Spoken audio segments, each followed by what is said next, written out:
question about U.S. incentives. So you mentioned that other countries like China have found economic interest.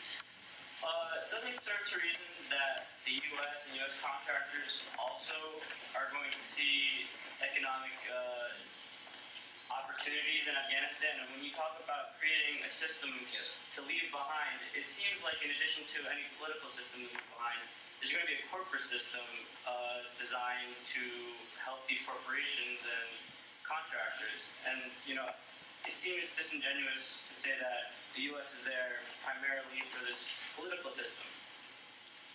Well, do you find that to be the case? Actually, not, because I would argue, in theory, yes. If we're a world imperialist power, by God, we should be after the minerals. The interesting thing is, you know, we are bringing stability to Afghanistan so that China and India can have a safe place to invest. Just like I've talked about the termites in the government, I see all of our contractors as essentially short-term. They'll move on to the next disaster, you know. But what I don't see is any American contractor even attempting to develop the resources of Afghanistan to put together structures that would allow that to happen. It's, in some ways, it's almost counterintuitive. You would think that that's, and certainly the United States has been blamed for going into Afghanistan in terms of getting resources. But if you actually look at what kind of investments the United States has made, the big investments have been made by other countries in the region. They seem to be the ones interested in developing, particularly China, and I would say next India, Afghanistan's resources. Iran has put over $500 million in fixing the infrastructure in western Afghanistan, Herat, to bring it into its economic sphere.